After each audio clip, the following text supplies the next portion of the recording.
पूछता हूँ कि है कोई माइका लाल माझी समाज में जो इस कलंकित माझी को निकाल के बाहर करे और एक ऐसा माझी का नेता बनाए, एक ऐसा माझी का बेटा सामने लाए, एक ऐसा दलित का बेटा सामने लाए जो माझी के सरोकार के लिए, दलित के स्वाभिमान के लिए, दलित के अभिमान के लिए, मान सम्मान के लिए लड़ाई लड़े और जो दलितों के मान सम्मान के रक्षा की बात करे, न कि पूरे देश में, पूरे विश्व में माझी समाज के नाम को जगहसाई का काम करे। ये आज क्या कर रहे हैं?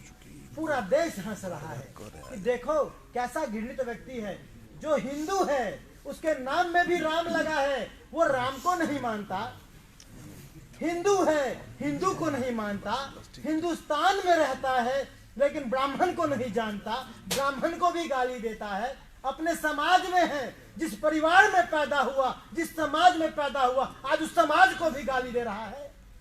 ये कैसा घृणित व्यक्ति है? इसे पागल नहीं तो और क्या कहेंगे? इसे विक्षिप्त नहीं तो और क्या कहेंगे?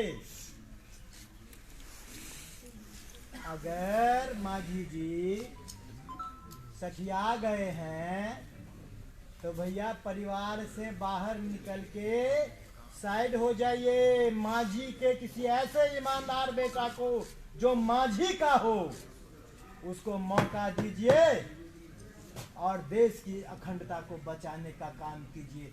ये जो आप सनातन धर्म पे आघात करके, ब्राह्मणों पे आघात करके, देवी देवताओं पे आघात करके ये जो हिंदुओं को तोड़ने का कार्य कर रहे हैं, ये मत। इतिहास देख रहा है, आज पूरा देश गजेंद्र के साथ खड़ा हुआ है। क्यों? आज गजेंद्र झा सिर्फ गजेंद्र झा नहीं रह गया। आज माझी जी की काली करतूतों के वजह से गजेंद्र झा आज हिंदुओं का एक आवाज बन गया है। मुझे कई राज्यों से, कल मैं दिल्ली में बैठा था, पूरे देश के जितने भी हिंदू संगठन हैं, सिर्फ ब्राह्मण की बात नहीं कर रहा, पूरे देश का हिंदू व्यथित है, सबको कष्ट पहुंचा है, पीड़ा हुई है। सबको लग रहा है कि अपने देश में यह कैसा व्यक्ति है जो हमें ही अपमानित कर रहा है। सबकी बैठक हुई है, पूरे देश में आंदोलन होगा अगर माझी जी अपने बात से पीछे नहीं। मैं कह रहा हूं, आपको इस जमी पे राजनीति करना तो दूर, रहने के लिए जमीन कम पड़ जाएगा। आप कोने में मुंह छुपाने के लिए इस हिंदुस्तान की सरजमी पे आपको जगह पर कम पड़ जाएगा मुंह छुपाने के लिए। वक्त रहते हुए कम से कम माझी समाज के मर्यादा का तो ख्याल करिए। आने वाला इतिहास कितना गंदा लिखेगा जीताराम माझी का, ये तो सोचिए। सवाल भी ले लिया जाए कुछ। धन्यवाद, हो गया। आखिरी प्रश्न निकल गया, काटने दीजिए। भोजन का आखिरी प्रश्न था, भोजन का वो ले लीजिए भैया। उसके बाद फिर मैं आपके सवालों का जवाब दूंगा। ना उन्होंने जिस भोजन का व्यवस्था किया है, ब्राह्मण ही नहीं, कोई एक भी हिंदू वहां अन्न ग्रहण करेगा जिसकी मनसा साफ हो, देखते रहिएगा, जिसकी सनातन धर्म में आस्था हो, जिसके मन में पवित्रता हो, जिसका हृदय निश्चल, निर्मल और विशाल हो। अगर ऐसा कोई भी दलित हो तो मैं कह रहा हूं उस घर में भोजन अपने हाथ से बनाऊंगा भी मैं, पकाऊंगा भी मैं, और हर एक दलित के यहाँ खाने भी जाऊंगा। लेकिन मैं आह्वान करता हूं, जीताराम जैसे कलंकित व्यक्ति के ऊपर जब तक वो माफी नहीं मांगते, एक भी हिंदू वहां अगर अन्न ग्रहण करता है तो वो हिंदू द्रोही है, सनातन धर्म का वो घातक है। किसी भी कीमत पे एक भी हिंदू वहां ना जाए, क्योंकि बात सिर्फ ब्राह्मणों की नहीं है, बात सनातन धर्म के रक्षा की है। क्यों मौन है ये हिंदू, ये देश क्यों मौन है? अब जगना होगा, नहीं जगेंगे तो ये जो मौन, अपने छोटे छोटे स्वार्थ में जो मौन पड़े व्यक्ति हैं, उसका भी इतिहास लिखा जाएगा और काले पन्नों से लिखा जाएगा। 500 लोग खिलाने की तैयारी कर रहे हैं माननीय ब्राह्मणों को।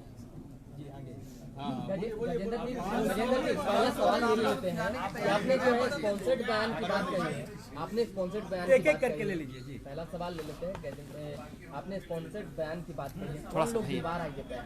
कम से कम स्पष्ट करेंगे। देखिए, हम यहीं पर थे, हम हटे हैं तभी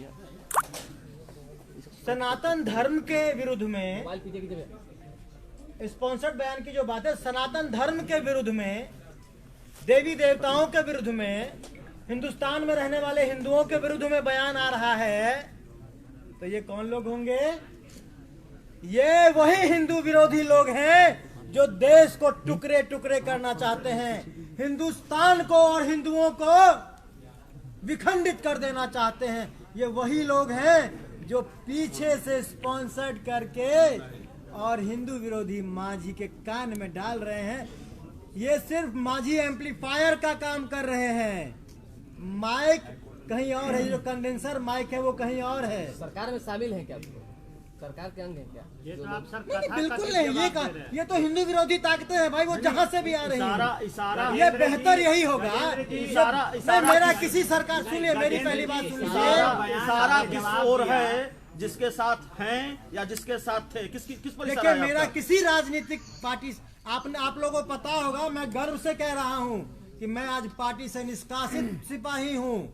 जब था तो ईमानदारी से था, आज हिंदुत्व का नाम लेने के लिए मैं जिस कुल से निकला हूँ, उस कुल पर जिसने प्रतिघात किया, उसका अगर मैंने प्रतिकार किया तो मुझे निकाला गया है। तो मैं इसीलिए किसी राजनीतिक दलों को सरकारें बनानी और चलानी है, उनको अपना काम करने दीजिए।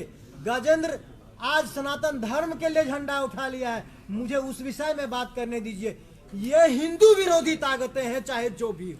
कल पटना बेहतर होगा कि मांझी जी को पूछिए। पटना उच्च न्यायालय में जनहित याचिका दायर की। मेरे जी आपका इशारा पाकिस्तान की तरफ है क्या? क्योंकि आप राजनीतिक पार्टियों के नाम नहीं बता रहे हैं, आपका इशारा कहीं पाकिस्तान की तरफ तो देखिए, नहीं है। हिंदू विरोधी लोग कितने हैं, कौन है, कहाँ है, ये सब आप लोग भी जान रहे हैं।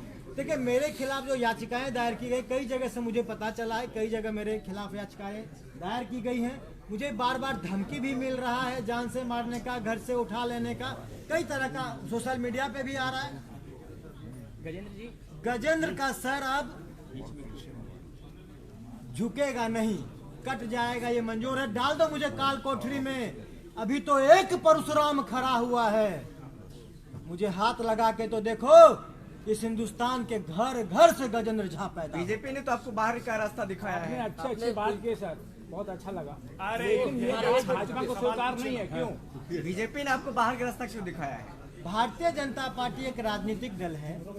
जब मैंने बयान दिया था तो स्पष्ट कर दिया था आप लोगों के माध्यम से कि मेरे बयान से भारतीय जनता पार्टी का कोई सरोकार नहीं है, क्योंकि मैं एक राजनेता से पहले एक राष्ट्रवादी हूं, मैं एक राजनेता से पहले एक हिंदुस्तानी हूं, मैं एक राजनेता से पहले एक हिंदू हूं, और मैं एक राजनेता से पहले एक ब्राह्मण का बेटा हूं, ब्राह्मण कुल से हूं। तो मुझे अपने धर्म ने ललकारा, मुझे मेरी जिम्मेदारियों ने ललकारा, सनातनी का कर्ज अदा करने के लिए। इस पूरे प्रकरण में गजेंद्र जी बीजेपी की भूमिका को कैसे देखते हैं? नोटिस दिया गया आपको बीजेपी की तरफ से? कैसे मुझे जवाब जो नोटिस दिया गया है, मैं प्रदेश कार्य समिति का सदस्य हूँ, प्रदेश पदाधिकारी था, हूँ नहीं था। जब मुझे नोटिस मिला, मैं प्रदेश पदाधिकारी था, मेरा निष्कासन जिलाध्यक्ष ने किया है। आप लोग बताइए, सिपाही डीजीपी को बर्खास्त करता है क्या? ये संविधान है क्या? मेरी बर्खास्तगी अगर हुई तो वो प्रदेश या केंद्र के नेतृत्व के द्वारा होनी चाहिए थी, क्योंकि भारतीय जनता पार्टी का संविधान कहता है, उन्होंने अनुशासन समिति का हवाला दिया है। भारतीय जनता पार्टी के किसी भी जिला में कोई अनुशासन समिति नहीं होता। अनुशासन समिति प्रदेश में होती है, अनुशासन समिति केंद्र में होता है। लेकिन मुझे निकले जाने का कोई गम नहीं है। मेरे ऊपर याचिकाएं हो, मैं जेल में जाऊं, मुझे कोई गम नहीं पूरे है। प्रकरण में भारतीय जनता पार्टी अपनी गजेंद्र जी, राजनीति करे, मुझे उससे भी कोई गजेंद्र जी इस पूरे प्रकरण में गजेंद्र जी इस पूरे प्रकरण में बीजेपी की भूमिका को कैसे देखते हैं? भारतीय जनता पार्टी एक राजनीतिक दल है, सरकार चलाने के लिए भारतीय जनता पार्टी को जो उचित लगा, भारतीय जनता पार्टी ने वो किया। क्या आपके आवाज सनातनी के नाते मुझे जो उचित लग रहा है मैं वो कर रहा हूँ, मुझे कोई भय नहीं। मांझी जी से कौन सी लॉबी ये बात बुलवा रही है? आपने कहा कि मांझी जी को बुलवाया जा रहा है, कौन बुलवा रहे हैं? नीतीश लाल कौन है? हिंदू विरोधी ताकतें हैं ये आपको समझना होगा। नीतीश कुमार खाना खाने नहीं जाएंगे? नहीं, बिल्कुल नहीं जाएंगे। अगर जाएंगे आप तब नहीं जाएंगे, ये वही हिंदू जाएंगे। मांझी जी के यहाँ खाना खाने के लिए सिर्फ वही हिंदू जाएंगे जो हिंदू में भी जयचंद का काम। क्या नीतीश कुमार है सर? नीतीश कुमार की भूमिका क्या है? उनके इशारे पर तो उनके नहीं बोल इशारे रहे हैं। पर सवाल ये है। देखिए नीतीश कुमार की सरकार है। नीतीश कुमार ने कभी ब्राह्मणों के अगेंस्ट में या हिंदू के अगेंस्ट में ऐसी कोई बात नहीं की, इसलिए मैं ऐसा नहीं कहूंगा कि इसमें नीतीश कुमार की कोई भूमिका रही होगी, ऐसा मैं नहीं कहूंगा। लेकिन इतना जरूर मैं आग्रह करूंगा कि नीतीश जी, ये ब्राह्मण भी इसी देश के लोग हैं, हम भी इसी देश में, हमारा भी अधिकार है। आपके घटक दल में अगर कोई इस तरह से बयानबाजी करता है तो आप लोग भी इसकी चिंता करें कि किसी भी धर्म के व्यक्ति को, किसी भी कुल के व्यक्ति को इस देश में कोई गाली न दे, इसकी व्यवस्था। मांझी जी ने जो कहा है वो गजेंद्र झा की नजर में हिंदू विरोध है, हिंदुत्व का विरोध है या फिर राष्ट्र विरोध है, देश विरोध है? मांझी जी जो काम कर रहे हैं, पहला राम के अस्तित्व पे खड़ा कर रहे हैं, वो सनातन धर्म के विरोध में है। दूसरा उन्होंने हिंदू को गाली दिया है। वो कहते हैं कि हिंदू सबसे कमजोर, सबसे घटिया धर्म है, तो इसका मतलब ये है कि वो हिंदू विरोधी हैं, हिंदुस्तान विरोधी हैं। और तीसरा, अब वो ब्राह्मण को भी गाली दे रहे हैं, इसका मतलब ये है कि वो सामाजिक सरोकार के भी विरोधी हैं। और उन्होंने खुद ही माना कि मैंने मांझियों को गाली दिया, इसका मतलब वो अपने परिवार, अपने जात के भी। तो जीव काटने वाले को आप 11 लाख रुपया दीजिएगा गजेंद्र जी? मैं सुन लीजिए, अब ये बात तो नहीं हटवा दीजिए जाके। बचपन से ही मेरी बात पूछेंगे तो मैं बचपन से ही पान, सुपारी, मीट, मछली, दारू, मुर्गा, अंडा मैं कुछ नहीं करता। तो आपको भी मान लीजिए गजेंद्र बीजेपी से निकाले जाने के बाद गजेंद्र जी। बीजेपी से ब्राह्मणों की जो नाराजगी है वो बढ़ेगी या लगता है कि कमेगी? देखिए, ये तो आपने हर जगह से देख ही लिया है। पूरे देश में एक आंधी चल पड़ी है, बहुत ज्यादा विरोध है। अनिल भैया लगाइए, मोबाइल लगाइए, हम पूछ रहे हैं। और लगाइए ना। यह विरोध इसलिए है क्योंकि आघात अब हिंदुओं पे हो रहा है, हिंदुओं को तोड़ने की कोशिश की जा रही है। मैंने आप लोगों के माध्यम से आह्वान किया ही है कि मांझी जी अगर चाहते हैं सभी धर्म, सभी लोगों को साथ में लेकर अगर आप चलना चाहते हैं, अगर आप गजेंद्र भैया जीव काटने वाले बयान पे गजेंद्र जी अगर जीतन राम मांझी पहले माफी मांगे, सनातन धर्म में आस्था दिखाएं, तो मांझी को भोज करने की कोई जरूरत नहीं। गजेंद्र झा वहाँ भोज करेगा और अपने कुटुंब और पूरे परिवार के साथ खाने जाएगा। गजेंद्र जी 11 लाख रुपया केवल ब्राह्मणों को दीजिएगा या समस्त जातियों को दीजिएगा जीव काटने वाले बयान पे? क्योंकि गाली उन्होंने ब्राह्मण को दिया है, इसीलिए ब्राह्मण का कोई बेटा जीव काट के लाएगा तो 11 लाख उसको मिलेगा। तो मांझी के बेटा को मत नहीं दीजिएगा? मांझी के बेटा अगर ये करेगा, मांझी का बेटा अगर वो पैसा लेना चाहते हैं तो जीव काटने की जरूरत नहीं पड़ेगी। अपने पिता के जीव को, जुबान को लगाम लगवा ले, जीव तो स्वतः। धन्यवाद गजेंद्र जी। सवाल ही न हुआ।